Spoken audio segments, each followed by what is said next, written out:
어서 들어오세요. 다들 이불 잘 덮으셨나요? 저는 DJ 만보고요. 여기는 이불 속 힐링 영화입니다. 오늘은 제가 얼마 전에 받았던 질문에 대한 대답으로 한번 시작해 볼게요. 나는 살고 있기에 산다 라는 대답이었어요. 이 문장을 들었을 때 혹시 어떤 생각이 떠오르시나요? 무슨 이런 거창한 말을 하나 싶으신가요? 아니면 말장난 같다는 생각이 드시나요? 이 문장은 당신은 왜 사는가요에 대한 어떤 분의 대답이었어요. 그런데 저에게는 이 말이 인상 깊어서 들고 와봤습니다. 사실 질문 자체가 거창한 질문이죠. 하지만 사춘기 시절에는 누구나 한 번씩 해보는 질문이잖아요. 갑자기 철학적인 이야기에 빠질 때 말이에요. 저는 그때 막연히 내가 하고 싶은 일을 하면서 사는 것이 멋진 삶이라고 생각했어요. 그래서 그러기 위해 사는 것이 아닐까라고 결론을 내렸죠. 그런데 지금에 와서 다른 누군가에게 그 질문을 받으니까 대답하기가 참 어렵더라고요. 제가 독서 모임을 하고 있는데 책에 관한 질문들 중에 하나였거든요. 그래서 다시 대답을 해야 했습니다. 그리고 여러 사람들의 여러 대답들이 나왔어요. 내가 보고 싶은 장면을 보기 위해 산다. 내가 이루고 싶은 나의 모습을 위해 산다.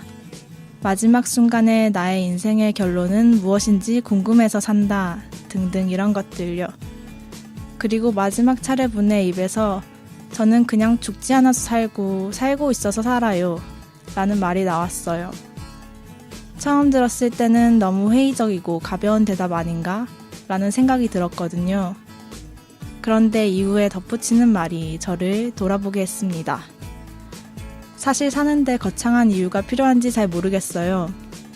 저는 나중에 무엇이 될지 무엇을 할지 생각하는 것보다 지금 나에게 집중해서 사는 게 더 중요하다고 생각하거든요. 나중에 무언가를 꿈꾸다 보면 그게 이루어졌든 안 이루어졌든 그 나중이 되면 사는 이유가 없어지는 것 아닌가요? 그래서 저는 그냥 저에게 오늘이 주어졌기 때문에 오늘을 사는 거예요. 그러고 보면 저는 또 우리는 사는 이유가 지금 이곳에는 없다고 생각했는지도 모르겠어요. 미래는 오늘이 모여 생겨나는 것인데 말이에요.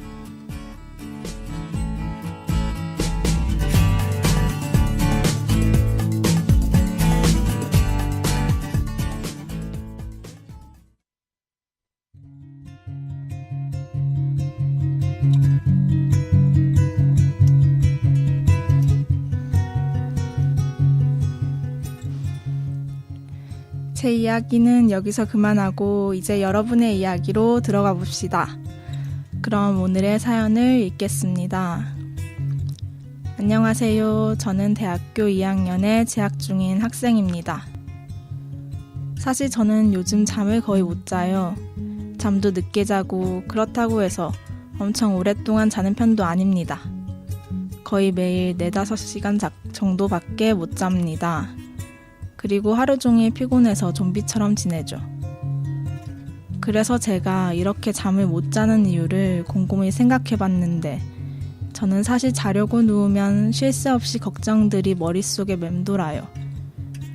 전공과 내가 잘 맞는지에 대한 고민부터 시작해서 복수 전공은 잘 해나갈 수 있을지 또 앞으로 뭐 해먹고 살 건지까지 이런저런 생각들이 제 머릿속을 뒤흔듭니다.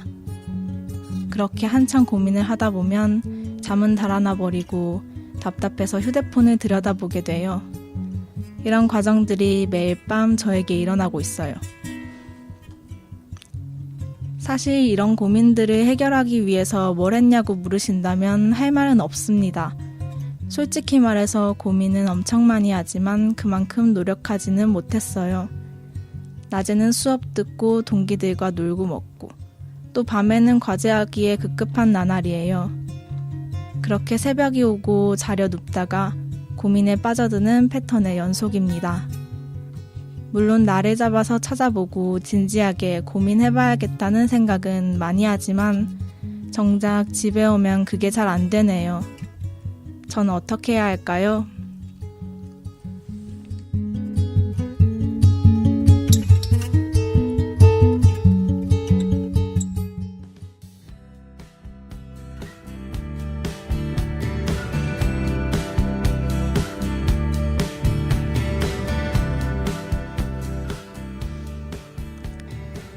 네, 사연 잘 봤습니다. 사실 저도 너무 공감이 돼서 제 이야기 같다고 생각하면서 읽었어요. 저도 특히 딱 대학교 2학년 때 이 고민을 정말 많이 한 것 같아요. 그 대입병이라고 하잖아요. 그때쯤 되면 1학년 때의 설렘과 즐거움은 차차 사그라들면서 계속 이렇게 살아도 되나 이런 생각을 하게 되죠.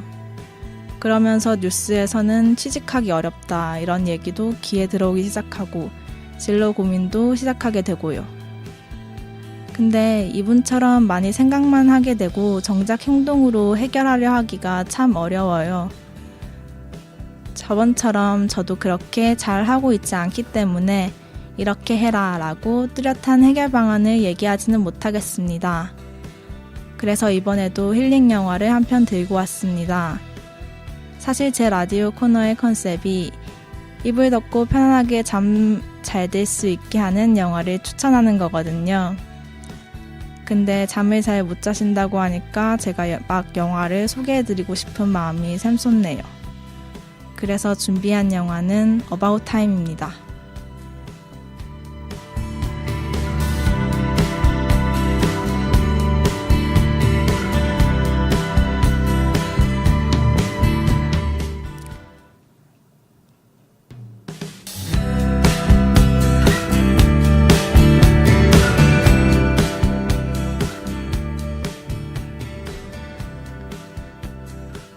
사실 사연자분의 상황과 딱 맞는 내용의 영화는 아니에요.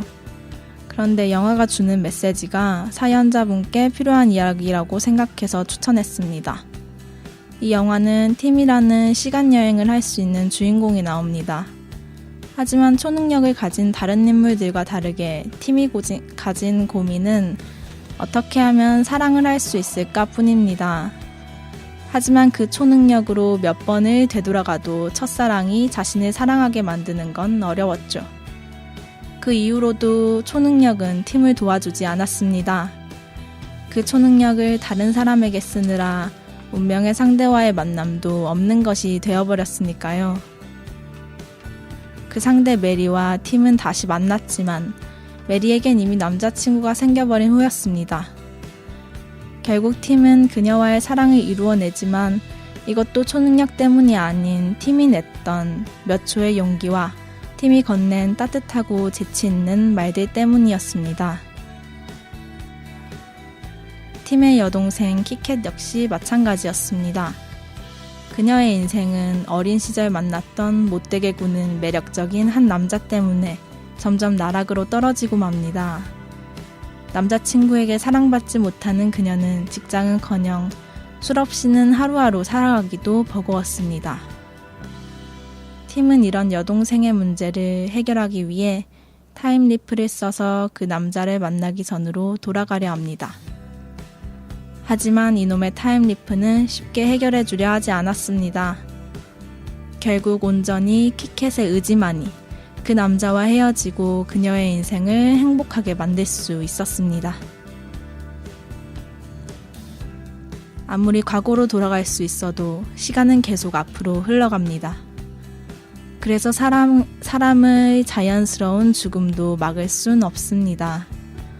죽음을 앞둔 팀의 아버지는 이런 말을 합니다. 시간여행으로 하루를 꼭 2번 살아보라고. 그리고 2번째 하루에선 지나쳤던 많은 것들을 꼭 다 느끼면서 살아보라고. 하지만 팀은 죽은 아버지에게 다시 돌아갈 수 없는 상황이 생기면서 그 말대로 하지 않습니다. 마지막으로 아버지와의 시간을 보냈던 팀이 깨달은 것은 그렇게 소중한 장면들을 헛되이 보내지 말자는 것이었습니다. 2번째 하루가 아닌 차라리 첫 번째 하루에서 그 순간들을 모두 느끼면서 살아가기로 마음을 먹습니다. 혹시 사연자분은 고민을 하느라 그 첫 번째 하루에서 놓쳐버린 것이 있지 않을까요? 우리의 하루는 누구나에게 공평히 주어집니다. 하지만 그 하루를 어떻게 보내느냐에 따라서 그 모습은 다르죠. 영화 속 팀과 키캣도 타임리프가 아닌 자신의 힘으로 그 모습을 바꿔냈습니다. 사연자분과 이 라디오를 들으시는 여러분, 또 저의 첫 번째 하루하루들을 응원하겠습니다.